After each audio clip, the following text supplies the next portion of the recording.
A normal porch is usually this box right here, like our next door neighbor has. But what you want is an upgrade, so you've got space over here where you can put a porch swing, you can put some plants, and you can have a place to lounge. A custom porch is a porch where you can go around the entire corner, and what this does is it connects to your whole side yard, it connects to your living room, it connects to your dining room, so you can really use this porch for whatever you'd like. And I want you to come up here so you can see what this porch offers with its location. So as you come up on the porch, you can see that we're kitty corner to Aspen Elementary School. And why that's important, if you've got little kids that go to elementary school, driving them to school is a nightmare and it's a pain and nobody likes to do it. Watching them walk and having them disappear around the corner is also terribly stressful. So imagine having the walkway literally kitty corner from your house where they can walk to school, enjoy the safety, and you can have the peace of mind that they made it to school safely and you don't have to leave your custom porch. That's one of the things. Another thing is you can see not only the Wasatch Front, Timpanogos, but you can also see a little bit of the Ochre Mountain Range as well. So not only enjoying your kid walking to school, you've got the mountain ranges, and that's what this custom porch brings.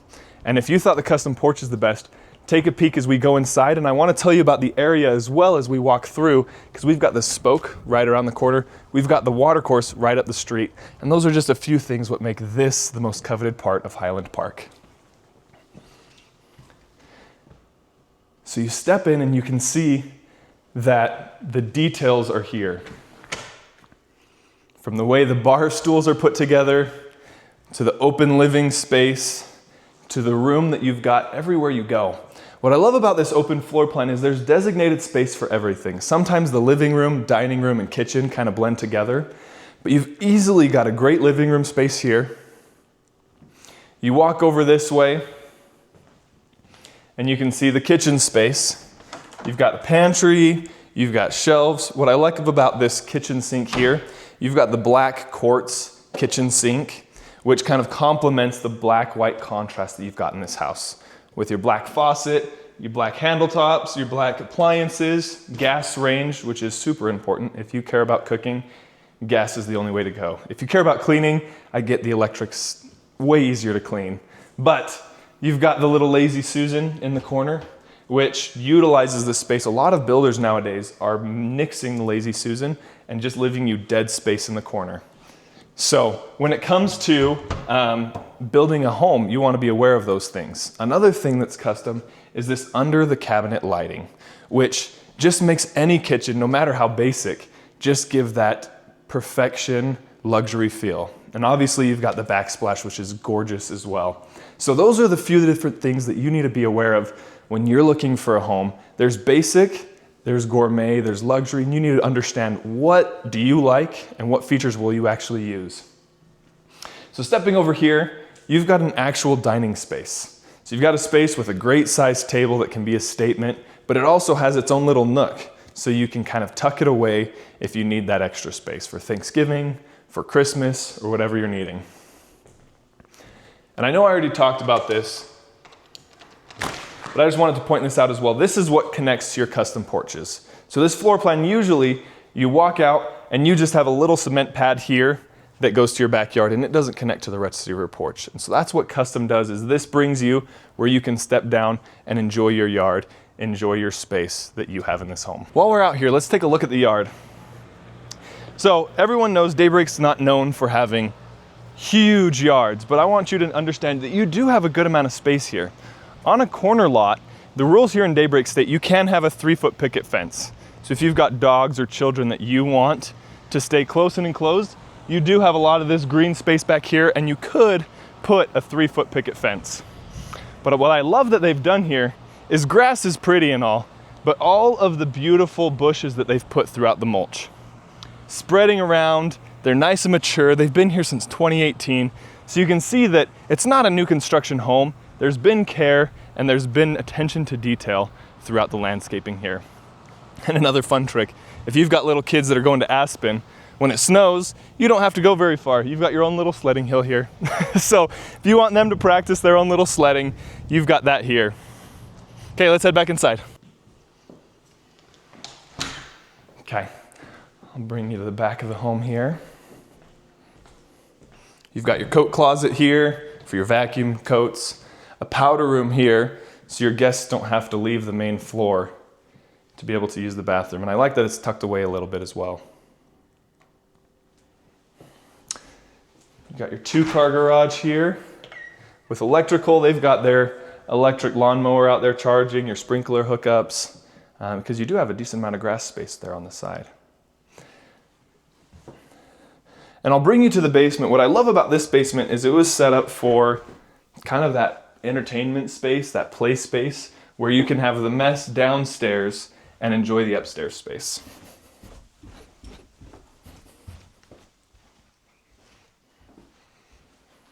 So as we walk down here, you can see there's plenty of space. Down here in the bedroom, down here in the basement, we've got 1 bedroom, 1 bathroom, and this spacious living room.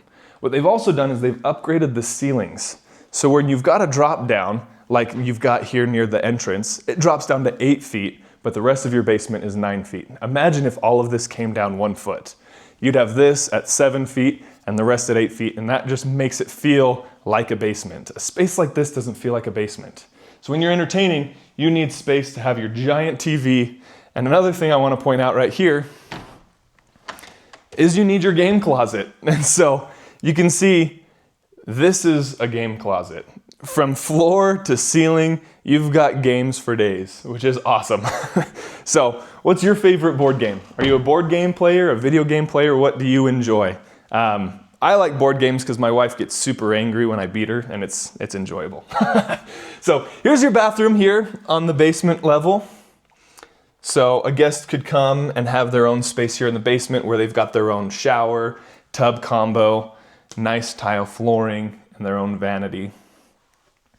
And right next door to it is their own bedroom that they could use. So either your favorite child goes in the basement, your least favorite child goes in the basement, or you hold it out for guests, whatever you prefer.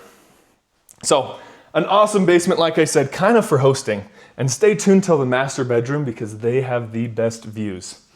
Before we head upstairs, I'll show you, everyone's looking for storage. With a 2-car garage, if you're like me, you fit 1 car in storage. And if you want 2 cars, you need some storage space. So in here in the utility closet, I just want to point it out. What they've done that's really cool is they've put all the utilities to the right side here. So you've got your tankless water heater, your efficient furnace, and then to this side is where you've got storage that loops under the stairs. So super convenient. Something to note when it comes time to buying a home is how's the storage, where's the storage? So let's take you upstairs so you can see the views in the master. So as we come upstairs, one thing they've done is they've upgraded the pony wall to be an actual black railing. So this window brings in lots of natural light, and the stairwell now doesn't feel like a cave, and it feels open as it welcomes you upstairs. So as we come upstairs, I'm going to check out the 2 bedrooms with the bathroom before we hop into the master. And as you check these out, I want to tell you about the surrounding areas. A block to the north, you've got the start of the spoke. What the spoke is a bike path that surrounds the entirety of Highland Park and goes into Watermark Village and Cascade Village. These are bike paths that go, check out the bathroom, bike paths that go all around the neighborhood, from pump tracks to actual jumps to more beginner-friendly stuff. So there's a little bit mixed in for everybody, which is great because you've got walking trails and bike trails that give you this nice open green space. And if biking is not for you and you want more walking, you head a block to the west. A block to the west, you have got the Watercourse, which is now up and running, and they're creating an attachment to the Watercourse that will bring you up to the new pool that's opening in Watermark Village, which is awesome. So the pool's gonna have their renderings coming out hopefully any time now. They say they're gonna be open next year. We'll see how that goes. But the Watercourse is beautiful trails that run across the water, kind of gives you that Venice canal feel, which is just a few things that make the location ideal here in Highland Park. So as we step here into the master, look at the windows, which is so nice to have natural light when it comes to your master bedroom. On top of all the natural light, these front 3 windows, are where the view is immaculate. As you know, the home's pretty elevated, which means you can see above the rest of the roof lines. On top of that, with the school being across the street, you know nothing's ever gonna get built there. And so look at the views surrounding this home from your master bedroom. So you can wake up, open the window, have that light coming through so you can really enjoy what a master suite deserves to be. Step on in here, you've got your ensuite bathroom with double sinks, beautiful tile, your walk-in shower, and one thing, I know it's a controversial thing, tell me, is it a need or is it a want? Does your throne need to be in its own room with a door that closes? Are you okay being open and exposed when you're in your master bathroom? So most people I talk with, they like it being closed just like this floor plan's got. So another thing is a walk-in closet. You need space for obviously her clothes because that's usually the majority. But then he gets that little section on the right with a few shelves. So it's a perfect closet for his and her stuff to be able to fit with built-in shelves, railings, and everything you want. So if you're interested in this home, beautiful David Weekley home. If you know anything about David Weekley, they go above and beyond when they build homes. Reach out to me. The Zander team would love to show you through this home and why this neighborhood has the features it has and makes it better than anything else.